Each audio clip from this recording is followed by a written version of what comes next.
Hey everyone, my name is Shanice and welcome back to my channel. Today I am picking up on my series where I give book recommendations based on each Beatles album. I've already done Please Please Me and I've done With the Beatles. Now, with album number 3, I'm here to bring you some book recs for one of my favorite of their albums, A Hard Day's Night. It was released in 1964 and it was released in conjunction with the film of the same name, which I own. It was directed by Richard Lester and it was even nominated for 2 Academy Awards for Best Original Screenplay and Best Score. It lost both of them, but it was definitely a pioneer of kind of sort of a visual album, if you will. It's not exactly a visual album like Beyonce's Lemonade, but it definitely started that sort of movement of pairing a musical album with some visual or film accompaniment. And this obviously happened several other times with the Beatles. And with the album A Hard Day's Night, this was the first time that the Beatles didn't have any cover songs on the album. All 13 songs are originally written by John Lennon and Paul McCartney.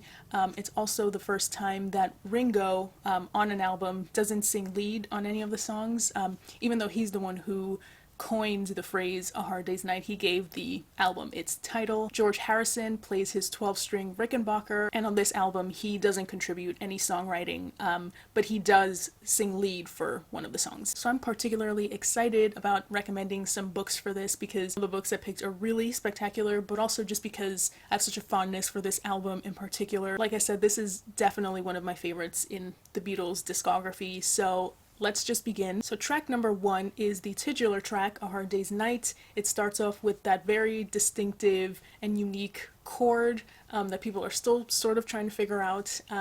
And in terms of lyrics and what it means, it's essentially about somebody who has a very tough job. It's very difficult at work. It seems like kind of physically laborious, and they've had a hard day, and the only thing that is keeping them going and is making them work even harder is the fact that they go home and they could be so happy with the person they love, and they love making them so happy that it's almost worth the trouble and the difficulty at work. So keeping that in mind, keeping that theme in mind, and also kind of working off the percussion and some of the other musical elements in the song. They have bongos and this cowbell in the background that's kind of consistently clanging, and the bongos are just rhythmically pretty quick and just consistent throughout the whole song. It made me sort of think of mining, which ties into the theme of very laborious, hard work. And the one book that I could really think of that fits this song really well is How Green Was My Valley by Richard Llewellyn, which was published in 1939, and that follows the Morgan family from South Wales. They're a mining family and the whole town is pretty much like a mining village, and it's mainly from the perspective of Hugh. He's one of the sons in the family and he is more academic than the rest of his family. He seems to want to be the one to leave the town and break out. The novel does follow the difficult life of what it means to be a miner and just generally what it's like to have a really, really difficult job. Because yeah, some of us hate our jobs, but I don't think it can really compare to what it takes to be a coal miner. But also it balances that, you know, the struggles with just rich family life and the joys of being with your siblings and falling in love and growing up. It's a really beautiful novel, and so yeah, I think it's a perfect recommendation for the titular track. And I didn't mention that this song is sung by John Lennon and Paul McCartney. Track number 2 is called I Should Have Known Better, and the lead vocals are by John Lennon. This song, like many Beatles songs, is about falling in love. In particular for this song, the singer is confessing that he should have known better, that he would just fall head over heels for this girl, that he knew he couldn't help it, that it was inevitable. He wants to do everything for her, but he also wants a little bit more from her as well. Maybe she's not as expressive as he is, but what he knows for sure is that he loves her. And so I am recommending one of my favorite books that I read last year, and it's called The Lover by Marguerite Duras. It was published in French in 1984, and it was translated into English, at least my edition was, by Barbara Bray. This is a very slim but rich novel. Again, one of my favorites that I read last year. Just beautifully rendered, kind of cruel in its honesty. It's an autobiographical fiction, so the events of the book, in the most basic sense, did in fact happen to Marguerite Duras. So basically, it's about a young girl. I think she's about 15, maybe younger. Honestly, it's been a while, but she's young. It's set in French Indochina, and this young girl has an affair with this much older man who happens to be Chinese and Vietnamese. And this man is married, so he's really the one having the affair, and also being a pedophile. And so this recommendation does work when you think of the song being sung from the perspective of the older man. And I think if you think of it this way, you sort of pick up on the delusion that this man has. He seems to be very hopeful, he seems to be very much in love, but reality hasn't sunk in yet. And I think it's interesting to think about that when the song itself, you know, has that theme, but in the background it has this very playful harmonica. I think also thinking of the song from the perspective of the older man in this affair, you really pick up on the unoriginality of affairs in general, how usually the parties involved think that this affair is going to be different from all the other affairs and it's all going to work, and they just feel so happily in love, but usually they all end. So yeah, I think the recommendation works in kind of picking up on the delusion and the kind of patheticness of a relationship, if you even want to call it that, like the one that takes place in The Lover. And again, one of the best books I read last year, so why not recommend it? And also, I will say, a little ironic considering what happens in John Lennon's love life. Track number 3 is If I Fell, sung by John Lennon and Paul McCartney, and it's sort of about somebody with commitment issues. They're a little bit afraid of being vulnerable. They want to make sure that the other person is true to them and is serious about it before they truly open themselves up to them. They just don't want to get hurt, basically, if they do commit to this relationship.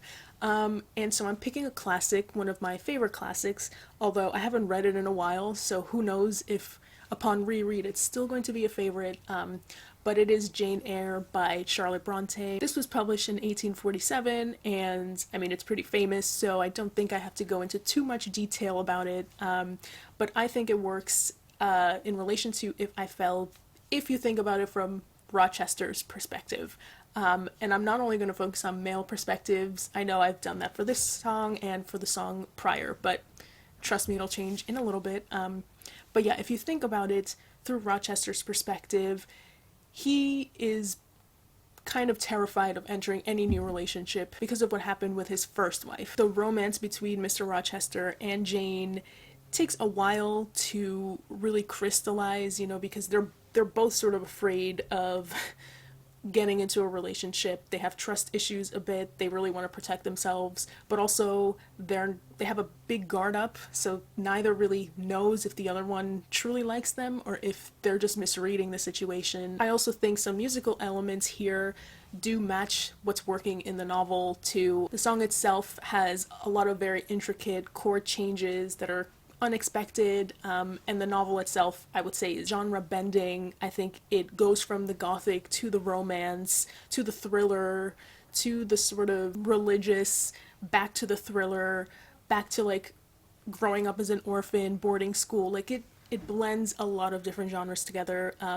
So I think that matches well with like the intricacies in the composition, that though they're so different, they work together well. Also, in terms of harmony, John and Paul are singing into one mic together. They're very tight harmonies, kind of like the Everly Brothers.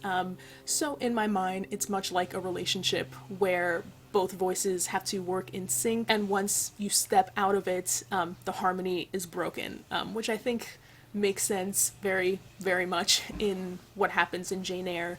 And also, I've also noticed that, like, I think at around 1 minute and 50 seconds, Paul's voice cracks on the harmony. Essentially, the unity is broken for a moment, which also is mirrored in the plot of Jane Eyre. Track number 4 is called I'm Happy Just to Dance With You, and it's the only song with lead vocals by George Harrison. And this is about young love again.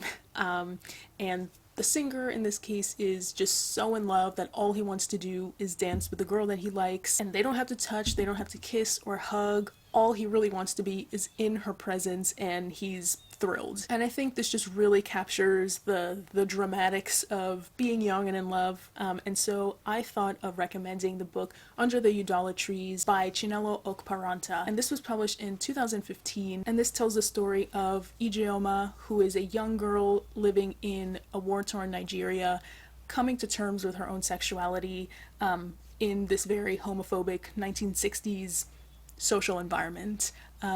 It's very much a coming of age and does have some scenes with dancing and just falling in love with the person that you truly love and want to be with, and being yourself and discovering who you are, and just the idea that material things don't really matter. Just being in someone's presence is enough to make you happy. So I think those sentiments are definitely present in the book as much as they are in the song. Track number 5 is one of my favorite songs on the album, also one of my favorite Beatles songs. It's called And I Love Her. And for a song with a classical guitar, I thought I'd pick a classic book. This one was published in 1987, and it's Beloved by Toni Morrison. I think lyrically this song is very poetic about love and about strong feelings of love for someone, where you are just very confident that it's never going to die. You sort of start seeing the details of the world differently, and you are just living for this other person. So it has a haunting sort of quality, and I think that fits perfectly with Beloved because the whole story is about the haunting of someone whose name is Beloved. This Beloved is in a way haunting and still alive in the space where her mother exists. I don't really want to give too much away because I think the book is extremely beautiful and does have this poetic quality to the writing. As always, Toni Morrison is an impeccable writer, and I think reading and knowing what happens in Beloved, lines like, "A love like ours could never die," makes a lot of sense. Next up we have Tell Me Why, which is sung by John Lennon, and it's about someone who has just broken up with somebody else, or has just been broken up by somebody else, and they're wondering why, what happened, especially because after the breakup it was the other person who was crying and sad. So they're confused by the entire situation. So I'm recommending a short story, and it's called The Demon Lover by Shirley Jackson.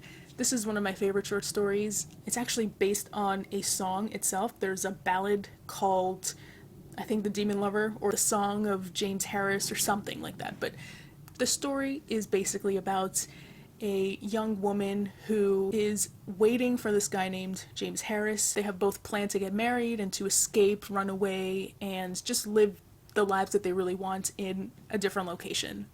So the story follows that morning when they're supposed to meet, but the guy just never shows up. He breaks his promises, and the narrator, this shy young lady, is just wondering like what she has done wrong, what has happened. Like everything was going fine, but it seems like the other person is the one who was unhappy.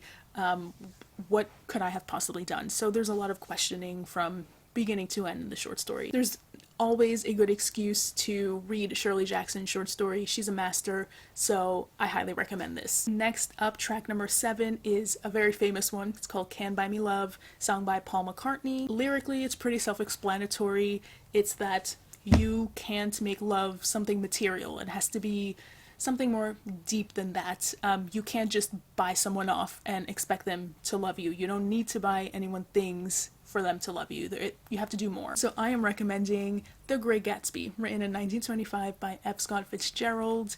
I think you could definitely say that Gatsby probably didn't get the message of the song very well. He definitely was someone who thought that through buying things, through an extravagant lifestyle, ostentatious living, you can reclaim love, you can attract someone back to you, and make them love you, which just is not the case. And also generally, I think the book just has a melancholic tone to it. It's pretty sad in the end, and the song itself, I think, is a good reflection of that bluesy, melancholic tone in at least in terms of composition and musicality. So yeah, The Great Gatsby for track number 7. Track number 8 is called Anytime at All, lead vocals by John Lennon. And this song, I think, is almost the opposite perspective of a song from their previous album called All I've Got to Do. And so in Anytime at All, you get the perspective of the person who can be reached at all times of the day, and they'll drop everything and they'll go to their loved one and be there for them. You know, they're just a phone call away. They're always there by your side. They're always there to support you. So for this, I am recommending Autumn by Karl Ove Knausgaard. It was published in 2015. It's autobiographical, nonfiction slash kind of philosophy slash meditation. It's comprised of small chapters that are just reflections on objects and concepts in daily life, interspersed with letters to Carl's unborn daughter. And the whole premise of the book is to describe the world and everything in it so that his daughter, when she is born, just gets to experience it in its fullness. So you do get a father's love for their child, and you obviously do get the sense that Carl is just ready to drop anything for not just this unborn daughter, but his other children and his family. He's a writer, he's very successful, but family is the most important thing. Track number 9 is another one of my favorites. It's called I'll Cry Instead, with leads sung by John Lennon. This one is more angry and has more of a touch of revenge in its lyrics. It's a bit threatening. So essentially, it's another breakup song from the perspective of the person who was broken up with, who just wants to mope about having been broken up with, but they're angry about it, and they know that once they get over it, they're gonna come back and break everyone's hearts. They just are that vengeful. I think they sort of want people to suffer now that they have suffered. So it has that sort of vibe. So I'm choosing to recommend A Separation by Katie Kitamura, and this was published in 2017. It's about a wife who has been cheated on by her husband Christopher. They are about to separate. It's kind of a secret between them, but she's very angry, very hurt. The way that it's written, has this touch of coldness to it, but you can understand where she's coming from because she's been hurt by her husband, the person who's supposed to care about her. So one day she gets word that Christopher has gone missing, and so she starts to help to find him, and through that learns more about the person that he really was. But yeah, this does have that sort of angry, but rightfully angry, but also hurts, kind of cruel perspective happening, which I think matches in tone to the song. Track number 10 is also one of my favorite songs on the album, and it's called Things We Said Today, and the lead vocals are by Paul McCartney. Now, Paul has described the song's lyrics as being future nostalgic. Shout out to Dua Lipa. It's about being deep in love and knowing that maybe the memories of this love won't be there in the future. So it's about just really taking the time to try your best to live in the present, to live in the moment, and cherish what you can remember now and what you've said now, because who knows what is going to be there in the future, what you're going to still retain when you're older. And so I'm recommending The Buried Giant by Kazuo Ishiguro, published in 2015. This is a fantasy novel. It's from the perspective of an older couple living in a world where people don't have long-term memories. Somehow they discover that they might have had a son, and so they go on a journey to find the son and see if, you know, the fact that they had a son, if that's actually true or not.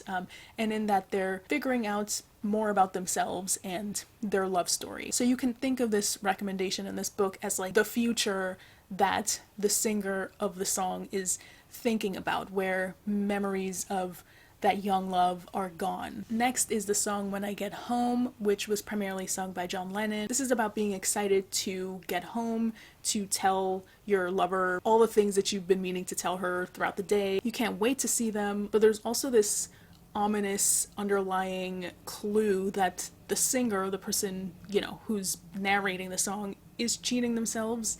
They're saying like once they leave home, once they, exit the doors, like all of that lovey-dovey stuff is not there.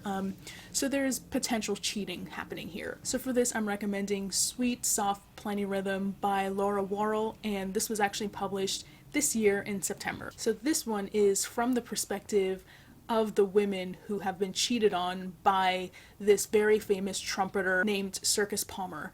And it's about them reconciling with him, about them figuring out what their relationship really is with him, since he is so unfaithful and seems to flee when things go wrong. And you can definitely imagine someone like Circus singing a song like this, trying to manipulate the women, and then quickly just bouncing when he's tired of them, and leaving these women hopeful that he's gonna stay, but really he's just planning on moving on already. So yeah, this is a fantastic book, and I don't think enough people are talking about it, so definitely check out Sweet Soft Plenty Rhythm. Okay, just 2 songs left. Track 12 is called You Can't Do That. This one is yet again sung by John Lennon. He really took control of this album vocally, I think.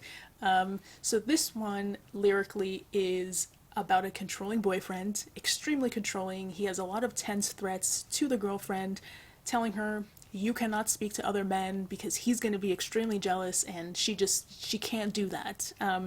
It's kind of frightening if you really think about it. So for this one, I am recommending my favorite novel of all time from my favorite writer of all time. It was published in 1955, and it's Lolita by Vladimir Nabokov. I don't think I have to explain what it's about, but certainly someone like Humbert Humbert in the novel was extremely controlling. That's like the least of our concerns when it comes to him. In the novel, he was also like a criminal, amongst other things, an abuser, a manipulator, But yeah, he certainly took this attitude towards Lolita throughout the entire time, especially when it came to a certain character. He definitely was jealous of her spending time with him. And in his mind, because we're reading from his narration, he has concluded in his mind that they must be cheating together, and he gets very upset. So yeah, this song lyrically perfectly makes sense with a novel like Lolita. And then lastly, we have another one of my favorite songs, sung by John Lennon, and this one is called I'll Be Back. It's about someone singing about the inevitability of a separation, of a breakup. It's inevitable, but it's very much necessary, and it has a bit of a flamenco style. So keeping that in mind, I am recommending Lost Children Archive by Valeria Luiselli, which was published in 2019 and is precisely about a couple, a family really, that knows it's on the verge of separating. And so knowing they're on the verge of breaking the family apart, they go on a road trip across the United States. And the backdrop of this is, family separation at the US-Mexico border. And it's just about the sadness of something that hurts you that has to happen. And again, this is one of my favorite songs on the album, and it's a wonderful book, so definitely recommend. All right, and that's it. That is album number 3, A Hard Day's Night, and all the recommendations that I can think of for you guys. I can't wait to do the next one, which is called Beatles for Sale. It came out in the same year as this album. They were really cranking out the albums and this time. So yeah, thank you so much for watching. If you have any recommendations of your own, please comment down below and let me know. Did you like any of the books that I recommended? Have you read them before? Are you excited to read them? Again, just comment down below and let me know. And thank you again for watching. Like and subscribe, and I will see you all next time. Bye.